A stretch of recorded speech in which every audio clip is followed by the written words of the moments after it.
आइए जानते हैं आज की कुछ प्रमुख अंतर्राष्ट्रीय खबरों को, लेकिन उससे पहले एक नजर आज की हेडलाइंस पर। छत्तीसगढ़ के लिए रवाना हुए यूपीए के कई विधायक सीएम नहीं गए साथ। अंकिता के लिए आक्रोश, महादलितों पर अत्याचार, रायपुर चले सरकार, रिजॉर्ट है तैयार। अन्ना के सीएम केजरीवाल को पहली चिट्ठी, लिखा आपकी शराब नीति से दुखी हूं, आपकी कथनी और करनी में फर्क। खुल गया आसमान, देखिए नोएडा ट्विन टावर गिरने का असली फायदा तो इन्हें हुआ है। मनीष सिसोदिया बोले, पीएम की जांच में क्लीन चिट, सीबीआई को लॉकर में कुछ नहीं मिला। क्या कांग्रेस अध्यक्ष पद का चुनाव लड़ेंगे, अटकलों पर शशि थरूर का आया जवाब। चीन को इस बार लगने वाली है ताइवान से भी ज्यादा मिर्ची, भारत कर रहा है बड़ी तैयारी। मुकेश अंबानी ने 27 साल के अनंत को सौंपा ये काम, तीनों बच्चों में ऐसे बिजनेस का बंटवारा। कमाल आर खान को 14 दिन की न्यायिक हिरासत, पुलिस ने मुंबई एयरपोर्ट से किया गिरफ्तार, 2020 में विवादित ट्वीट किए थे। और हार के बाद भी छाया पाकिस्तान का ये बॉलर, भारतीय फैंस भी कर रहे हैं तारीफ। यूपीए के कई विधायक छत्तीसगढ़ की राजधानी रायपुर रवाना हो गए हैं। हालांकि इन विधायकों के साथ सीएम हेमंत सोरेन नहीं गए।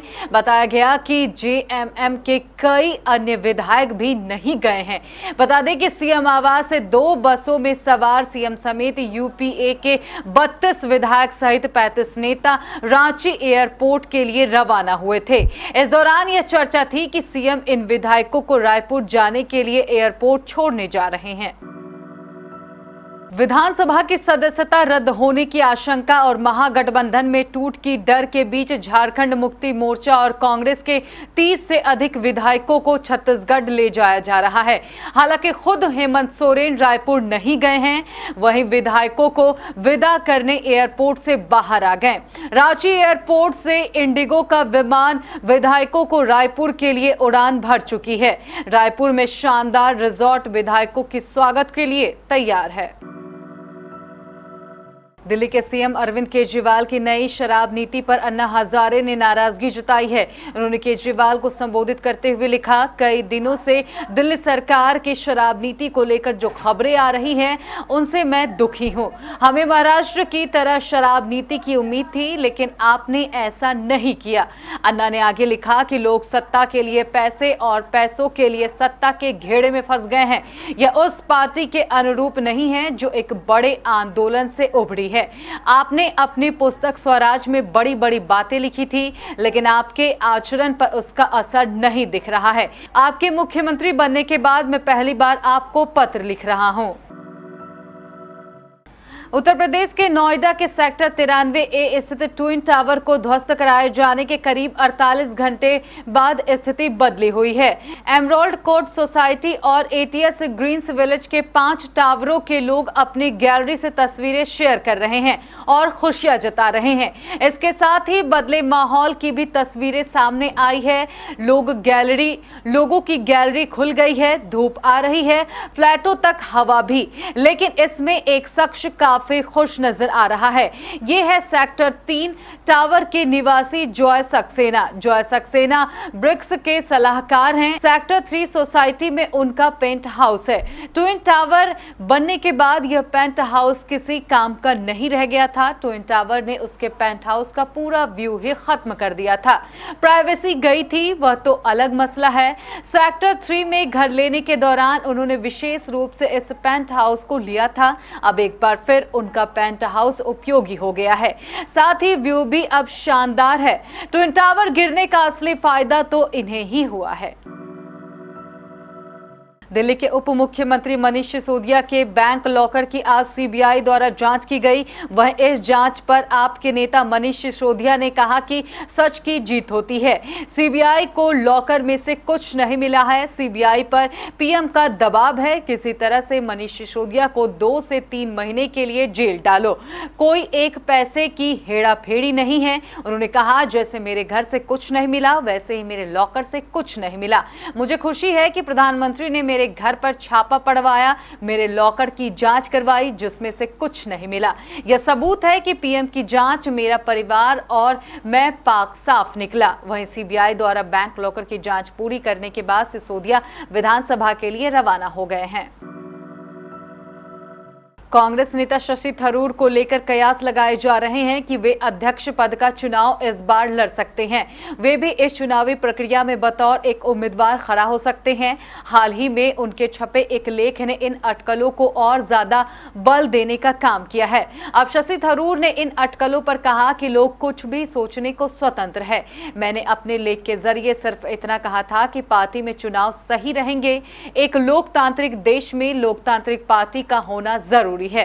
कांग्रेस अब अध्यक्ष पद का चुनाव करवा रही है, ये स्वागत योग्य कदम है। मुझे नहीं पता था कि मेरे लेख पर इतनी कयासबाजी शुरू हो जाएगी। मैंने कोई आधिकारिक ऐलान नहीं किया है। अभी मैं इस मामले में कुछ नहीं कहना चाहता। भारत और अमेरिका की सेना इस साल अक्टूबर में वास्तविक नियंत्रण रेखा के करीब एक संयुक्त सैन्य अभ्यास करने वाले हैं। इस अभ्यास की खबर से ही चीन लाल पीला हो रहा है। उत्तराखंड के औली में होने वाले इस अभ्यास में दोनों देशों की सेनाएं अत्याधुनिक हथियारों के साथ युद्धाभ्यास करेगी।